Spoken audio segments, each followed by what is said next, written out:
Nodes and anti nodes. ഒരു standing വേവിൻ്റെ കേസിൽ ഉപയോഗിക്കുന്ന രണ്ട് ടേംസാണ് നോഡ്സും ആൻറ്റി നോഡ്സും. നമ്മൾ സ്റ്റാൻഡിങ് വേവിൻ്റെ ചിത്രം കൊടുത്തിട്ടുള്ളത് ശ്രദ്ധിക്കുക.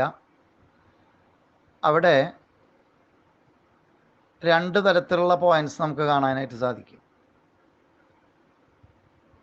The points where amplitude of vibration is 0 and strain is maximum.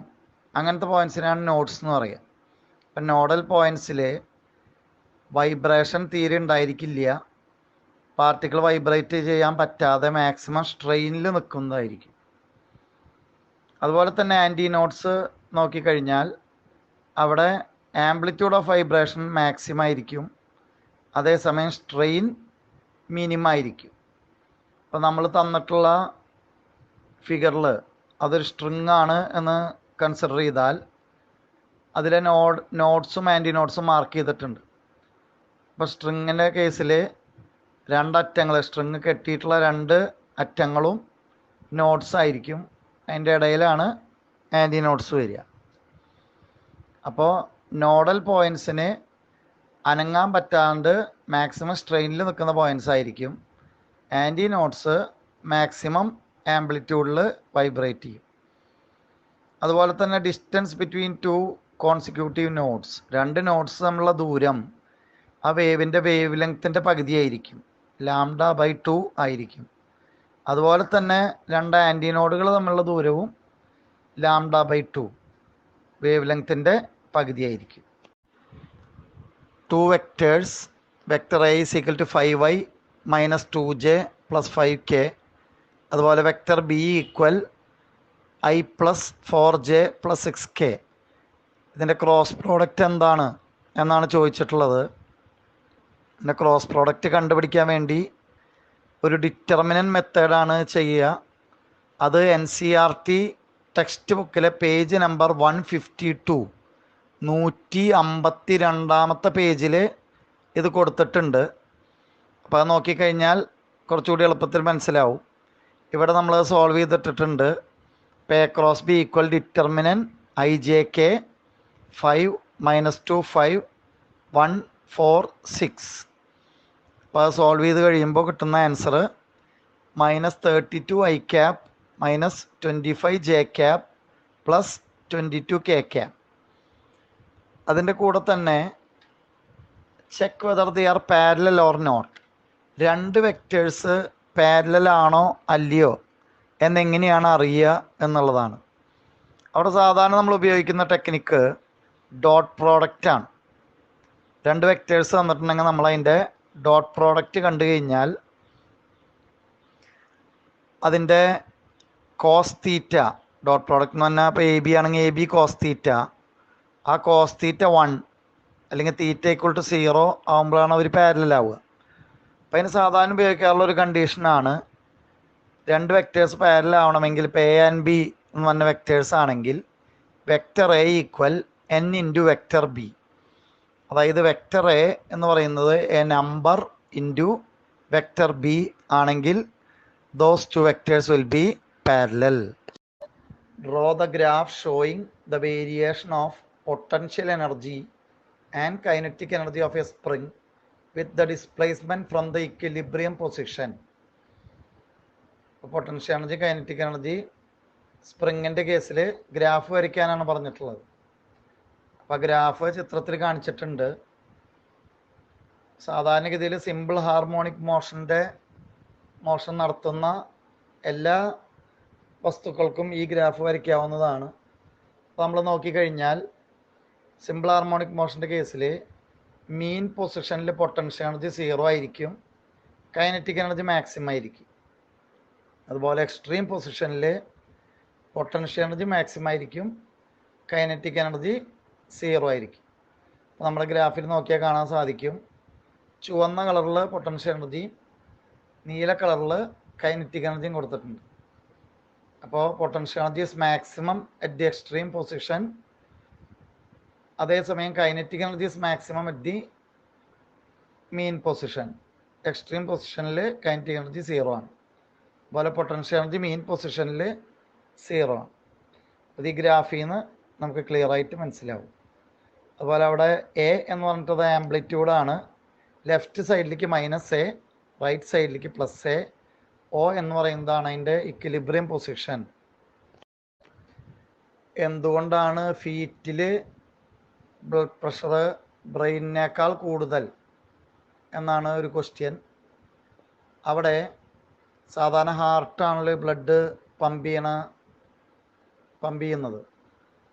അപ്പോൾ ഹൈറ്റ് ഓഫ് ബ്ലഡ് കോളം, ഫീറ്റിലെ ബ്ലഡ് കോളത്തിൻ്റെ ഹൈറ്റ് കൂടുതലായിരിക്കും. അതേസമയം ബ്രെയിനിലേക്കുള്ള ഹൈറ്റ് കുറവാണ്. അതുകൊണ്ട് height of blood column is more at the feet than it is at the brain. അതുകൊണ്ടാണ് blood pressure ഫീറ്റിൽ കൂടുതലും ബ്രെയിനിൽ കുറവും. ഒരു ന്യൂമറിക്കൽ ക്വസ്റ്റ്യൻ ആണ്.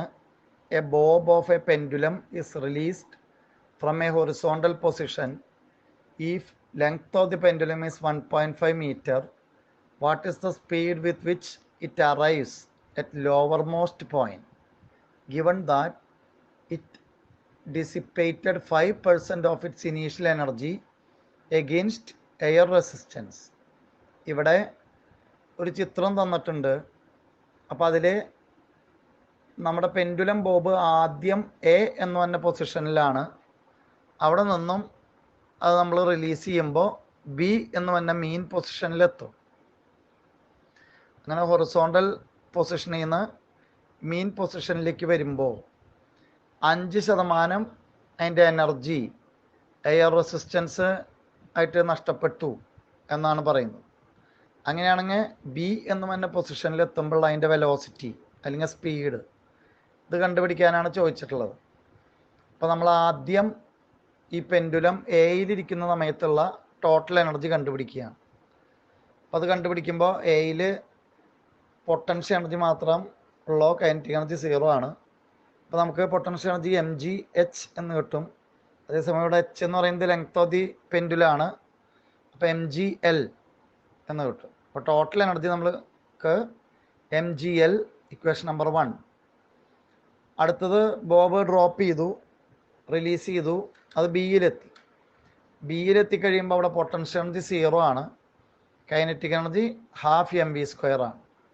അപ്പോൾ നമുക്ക് ടോട്ടൽ എനർജി ½ mv² എന്ന് കിട്ടും.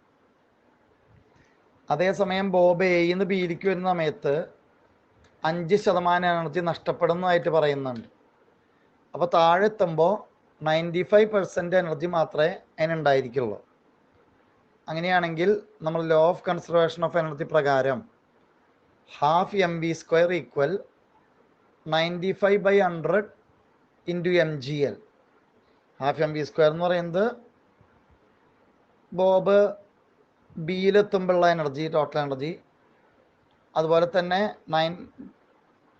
അത് 95/100 ടൈംസ് എനർജി അറ്റ് എ ആയിരിക്കും. അപ്പോൾ അത് ഇക്വേറ്റ് ചെയ്തിട്ട് സോൾവ് ചെയ്താൽ നമുക്ക് v is equal to അല്ലെങ്കിൽ velocity at the mean position എന്ന് പറയുന്നത് 5.28 മീറ്റർ പെർ സെക്കൻഡ് എന്ന് കിട്ടും. What is Magnus effect? സാധാരണഗതിയിൽ മാഗ്നസ് ഇഫക്റ്റ് എന്ന് പറയുന്നത് ബെർണോളിസ് തിയറത്തിൻ്റെ ഒരു അപ്ലിക്കേഷനാണ്. ഒരു ബോള് നമ്മൾ സ്പിൻ ചെയ്ത് എറിയുകയാണെങ്കിൽ, ചിത്രം ശ്രദ്ധിക്കുക. അപ്പം അതിൻ്റെ ഡയറക്ഷൻ ഓഫ് സ്പിൻ ചിത്രത്തിൽ കൊടുത്തിട്ടുണ്ട്. അപ്പോൾ ചിത്രം നമ്മൾ നോക്കിക്കഴിഞ്ഞാൽ ബോളിൻ്റെ സ്പിൻ കാരണം അതിൻ്റെ മുകൾ ഭാഗത്തുള്ള വെലോസിറ്റി താഴെയുള്ള എയറിൻ്റെ വെലോസിറ്റിയേക്കാൾ കൂടുതലായിരിക്കും. ഇത് എയറിൻ്റെ വെലോസിറ്റി, ബോളിൻ്റെ മുകൾ ഭാഗത്തുള്ള എയറിൻ്റെ വെലോസിറ്റി ബോളിൻ്റെ താഴെയുള്ള എയറിൻ്റെ വെലോസിറ്റിയേക്കാൾ വളരെ കൂടുതലായിരിക്കും. അപ്പോൾ ആ സ്പിൻ കാരണം മുകളിൽ വെലോസിറ്റി കൂടും. അപ്പോൾ മുകളിലെ വെലോസിറ്റി കൂടുമ്പോൾ അവിടുത്തെ പ്രഷർ കുറയും. അപ്പം നാച്ചുറലി താഴെ നിന്ന് മുകളിലേക്ക് ആ ബോളിന് ഒരു പ്രഷർ എക്സ്പീരിയൻസ് ചെയ്യും. അപ്പം അതിനെ നമ്മൾ സാധാരണ പറയുന്ന പേരാണ് മാഗ്നസ് ഫോഴ്സ്. അതിൻ്റെ ഫലമായിട്ട് ഈ ബോള് സാധാരണ പോകുന്ന ട്രാക്കിൽ നിന്ന് മാറി അതിന് മുകളിലേക്കൊരു ലിഫ്റ്റ്, അതിൻ്റെ പാത്തിലൊരു ഡീവിയേഷൻ സംഭവിക്കും. ഇതിനെയാണ് പൊതുവെ മാഗ്നസ് ഇഫക്റ്റ് എന്ന് പറയുക. ഇപ്പോൾ ക്രിക്കറ്റൊക്കെ കളിക്കുന്ന സമയത്ത് സ്പിൻ ബോളിൽ അവർ ധാരാളം ഇത് ഉപയോഗിക്കുന്നതാണ്. അപ്പോൾ ബാറ്റ്സ്മാൻ പ്രതീക്ഷിക്കാത്ത രീതിയിൽ ബോള് അതിൻ്റെ പാത്തിൽ നിന്ന് മാറി വന്ന് വിക്കറ്റിൽ കൊള്ളുന്ന കേസുകളൊക്കെ ഉണ്ട്. അപ്പം അത് മാഗ്നസ് ഇഫക്റ്റ് കാരണമാണ്. ഒരു ചോദ്യം, how can A body have acceleration without velocity? നമ്മൾ പഠിച്ചിട്ടുള്ളത് rate of change of velocity ആണ് ആക്സലറേഷൻ എന്നാണ്. അപ്പോൾ വെലോസിറ്റി ഇല്ലാത്ത അവസ്ഥയിൽ ആക്സലറേഷൻ ഉണ്ടാകുമോ എന്നുള്ളതാണ് ചോദ്യം. ഉണ്ടാകും എന്നാണ് അതിൻ്റെ ഉത്തരം.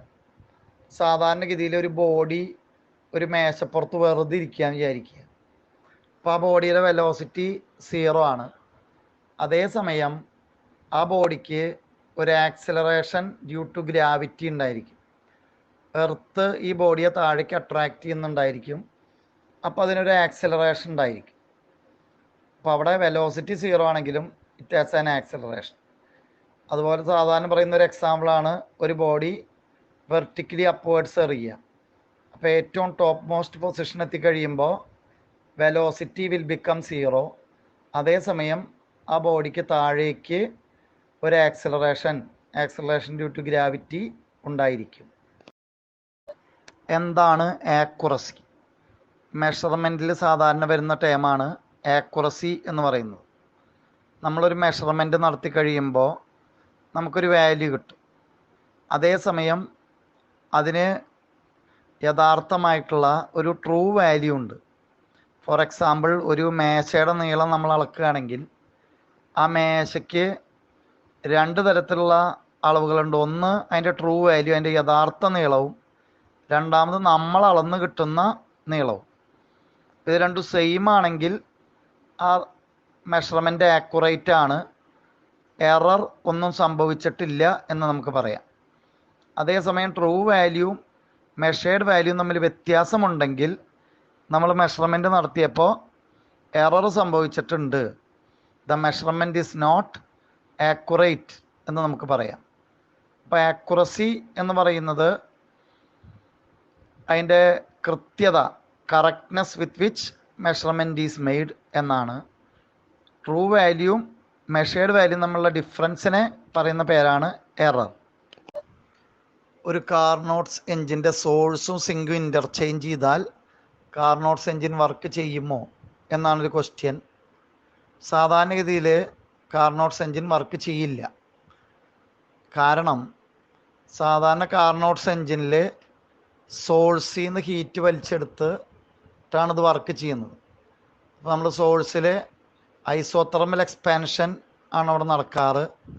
ഈ സോഴ്സും സിങ്കും ഇൻ്റർചേഞ്ച് ചെയ്താൽ ഐസോതെർമൽ എക്സ്പാൻഷന് പകരം ഐസോതെർമൽ കംപ്രഷനാണ് നടക്കുക.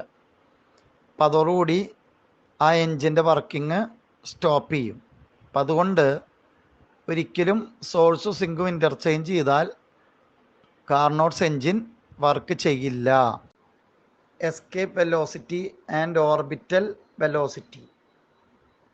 ആദ്യം നമുക്ക് എന്താണ് ഓർബിറ്റൽ വെലോസിറ്റി എന്ന് നോക്കാം. ഒരു സാറ്റലൈറ്റ്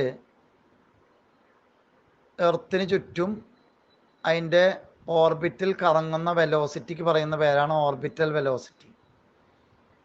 അതേസമയം എസ്കേപ്പ് വെലോസിറ്റി എന്ന് പറയുന്നത് ഒരു ബോഡി ഭൂമിയിൽ നിന്ന് മുകളിലേക്ക് പ്രൊജക്റ്റ് ചെയ്ത് അത് ഭൂമിയുടെ അറ്റ്മോസ്ഫിയർ അല്ലെങ്കിൽ ഗ്രാവിറ്റേഷണൽ ഫോഴ്സിൽ നിന്ന് എസ്കേപ്പ് ചെയ്ത് പുറത്തു പോകാൻ വേണ്ട വെലോസിറ്റിയാണ് എസ്കേപ്പ് വെലോസിറ്റി.